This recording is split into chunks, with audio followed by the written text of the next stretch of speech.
Meeting Mo in March was kind of a realization that this might be the year we have someone finish. We knew how driven he was, and at every step of the way, he just pushed the envelope a little more. He kind of just figured out what he wanted to do, and we were just along for the ride. What's up, what's up?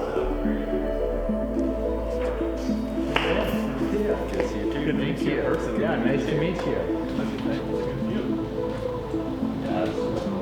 Hi, my name is Mohnish. I'm 24 years old. I live in Atlanta, Georgia. I work as an engineer at a technology startup, and 3 words that describe me are hardworking, laid back, and I guess 2 words. 2 words enough?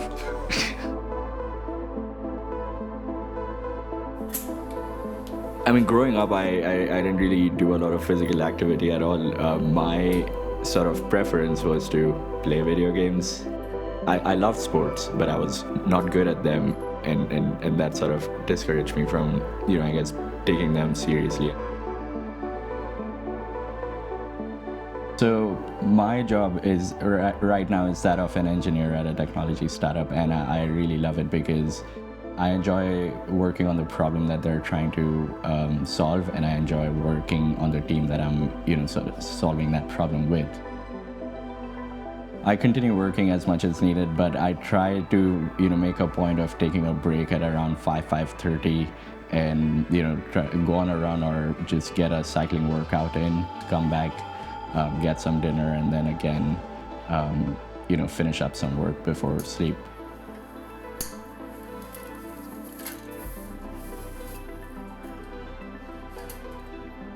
I have plenty of friends that I think are very, very capable of completing challenges like this, but are a bit more hesitant in taking on challenges for many reasons. And I hope that, in documenting my journey of preparing for this race and then hopefully completing it, they'll get the confidence in themselves to, attempt this race as well, because we're all the same. I don't do anything differently from them. And if I could do it as someone who's working a normal 9-to-5 job, then I'm sure they can as well. In Atlanta, when we dropped off the bike, we never really got to see his skills. We had no idea where that was. We knew he didn't have mountain bike experience, but some people jump on a bike and they feel more comfortable than others. And we realized quickly that Mohnish was going to need to work on his skills in order to safely get through Leadville. He felt the pressure, and I could tell, he wants to be good at what he does, and he wanted to be better than he was on the mountain bike. So Bentonville was a big opportunity for Mohnish.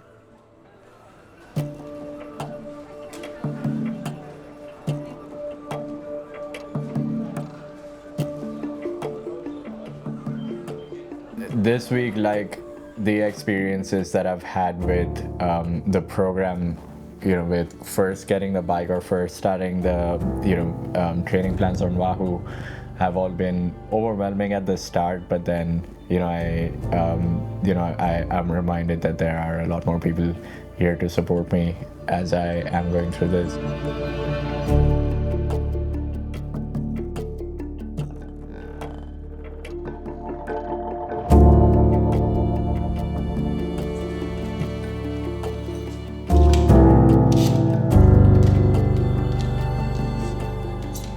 I'm Peter, 9 Bikes. How are you?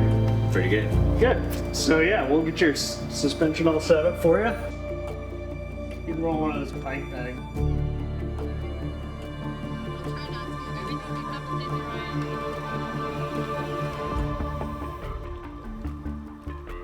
Alright, what's up, crew? Alright, Ground Up Season 3. Let's kick this off a little bit and try to provide. Having the ride series in Bentonville was awesome because it created this safe space where people could learn and fail and find the tools they need to take on Leadville. Having Mason out there and Andy and Drew and Sarah made this family feel that we've tried to cultivate it from the ground up exist at Skills Camp, which is our goal. But I should be like director. Push your heels through that. I'm hoping to get more comfortable on the bike and become more confident on the terrain and get used to it. Riding on road is so much easier because you don't really have to worry about every single thing that you're gonna ride into, but mountain biking is much different. Or so I found out over the last few weeks of using the mountain bike. So I want to get more confident and comfortable on the bike this weekend.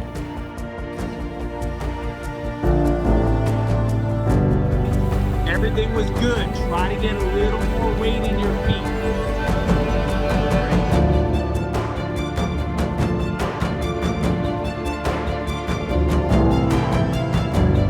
Great start, everybody. Very happy with this.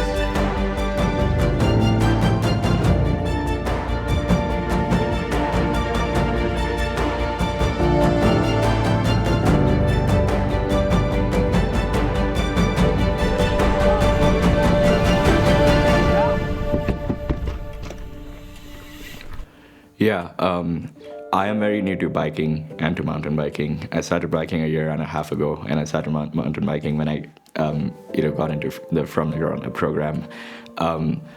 And challenges like these are intimidating for everyone, especially for people like me who barely have any experience on the bike. But with every challenge of this nature that I've come across in life, I've given it 100% and done my best to control what I can and do my best in things that I cannot control. Tell me when you think you're ready to drag it out. Drag it out.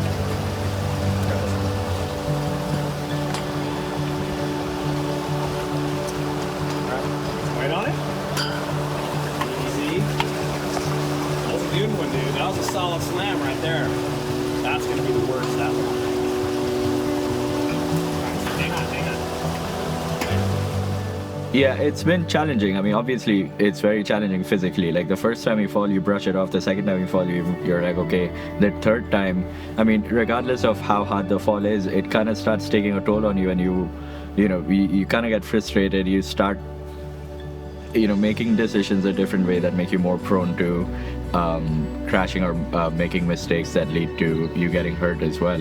And similarly, mentally as well, it's been challenging because the days at the camp were my second and third days riding the mountain bike out on, outside of my trainer. And many of these skills that, seem pretty easy to understand were hard for me to figure out. A lot of these things, when, the coaches keep on telling you repeatedly do the same thing again and again, and when you don't get that right again and again, it gets very frustrating. But this camp doesn't determine how good or bad I'm going to be on race days. Again, it's just a step towards making me more prepared. Not phased. Yo, what happened? You got some battle scars? Yeah. Fell down. Apparently I moved too early, but it's a learning experience. Hopefully I don't do it again. Oof. Bentonville camp in one word for Mo is probably ouch. I think his body took a beating. I think mentally he struggled to bounce back from a couple of those crashes that, might not even have been his fault, just bad luck or a rock turning over or anything else. But I think he left a little demoralized, like, what is it going to take for me to finish Leadville? Like, I just watched everybody, we're not at altitude, we're not climbing up hills. Like, if this is Leadville, this is hard. But I think by the end of camp, he kind of realized, I have to take this home and work on it. This is my homework to do. And there's still 2.5 months to go.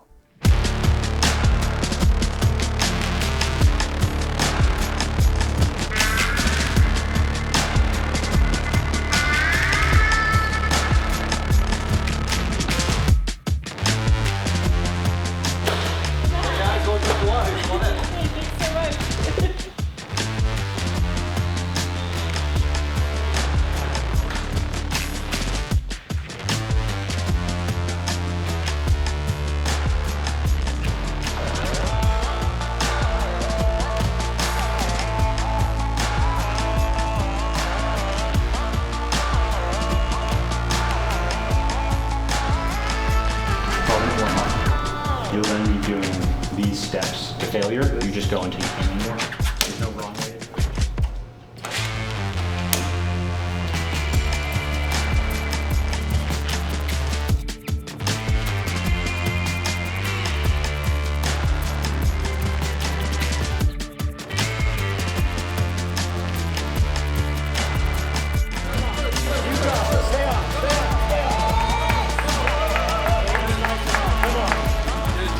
Come on, dig deep here, dig deep.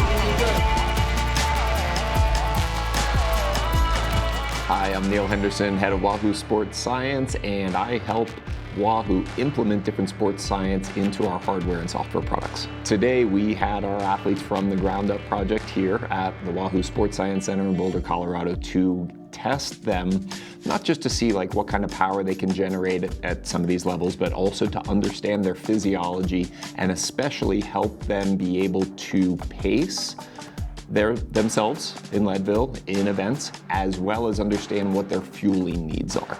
It's those two things that are probably the most important aspect for success in a long distance event like the Leadville 100.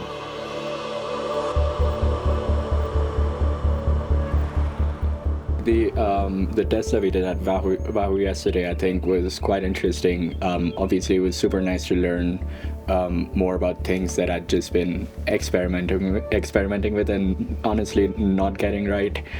So with their guidance, I think it'll be useful. It'll be interesting to see if that makes any difference in how I feel on the bike 5-6 hours later. Other than that, I think obviously you want to be stronger than you are at any given point of time, but I was pleased with the results given the amount of training that we had done. I mean, to have improved a bit down in Atlanta and then to do the same numbers here, I think was good enough. But obviously if the numbers were higher, then I would have been happier. I would consider this weekend and the camp to be successful if I'm able to go over the parts of the course that we are doing on different days and feel confident that I can do the same thing a little better on race day, and also just gain more confidence, descending, being more comfortable on my bike, carrying speed.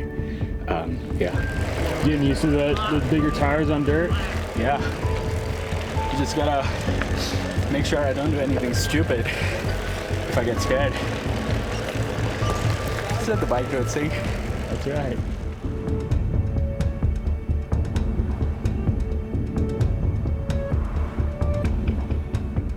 So there's not like jumps and stuff like Bentonville. It's like just how fast can you go and stay in control. And it's fun once you get the hang of it. But you've literally got like 25 miles of stuff like that on the course.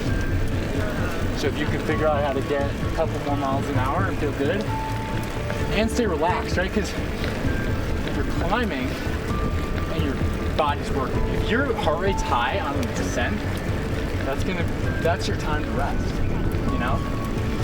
So that's just working on the confidence. You'll get it.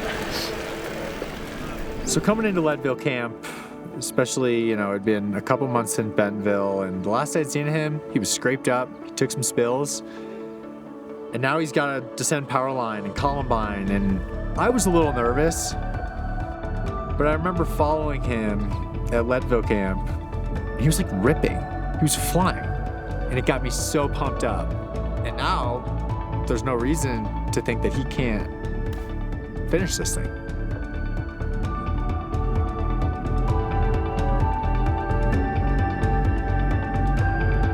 Right now we're in Leadville for the Leadville 100 mountain bike camp. Yesterday didn't really go according to plan, and I was maybe 40 minutes or an hour behind where I thought I would be. I definitely think that I dug the deepest that I ever have on a bike.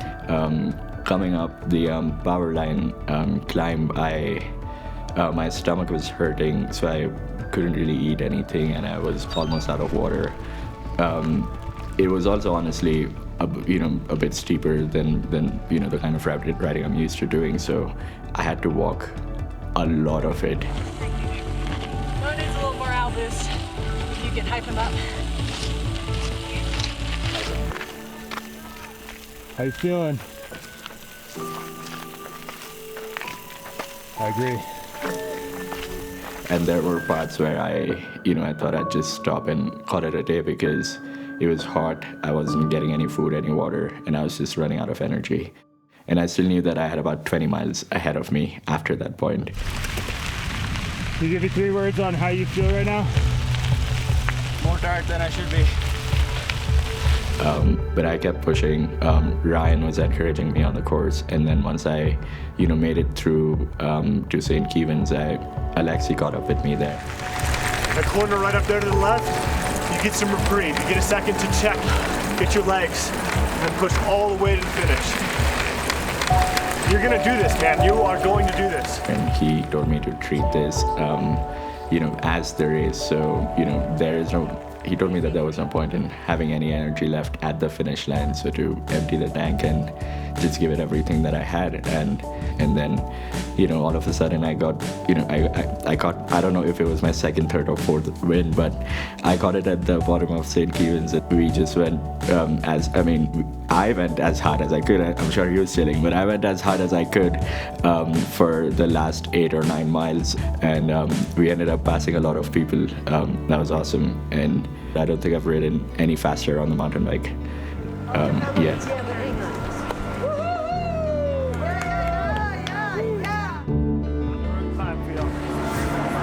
Well, it's fine. I just didn't look at anything, just looked down. Yeah. The descents were, I felt so much comfortable on the descents. You're looking great this year, man. You're looking, you've improved so much since Bentonville. It's impressive. You dropped me at the end. Knobs are, man. I guess you had a little something in the tank. That was fun? Yeah, that's what we like to hear. Good job, man. Thank you. Yeah, in Bentonville, I was very scared because it was my first time on mountain biking trails doing those descents, and in the moment, if I would have done the exact same things that the instructors were telling us to do, then I probably wouldn't have crashed and had a fun time. But I was just nervous the entire time. The difference was that yesterday and day before yesterday, I just, I guess, blocked any negative energy or nervousness before I went down those descents and just focused on what the instructors kept telling us all this time. I think Leadville Camp was Mo's flowering moment. I think he came out, he was alive, he was excited.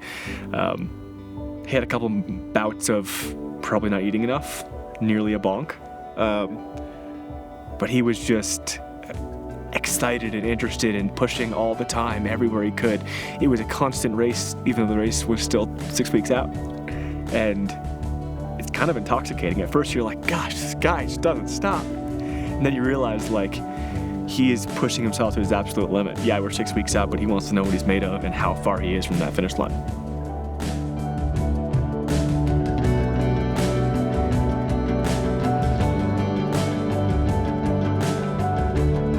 Yeah, it makes me very excited to share my journey with other people because a lot of times, and I think I've been at fault of this too, is many times I tend to think that challenges like these require something special of you or require things that many people don't have access to. But what we are trying to show through this program is, an average person like I can attempt this challenge with things that are accessible to everybody. Yeah, I'm pretty excited to record all of the things that we are doing in hopes of encouraging other people and letting them know that it's possible to take on challenges like these.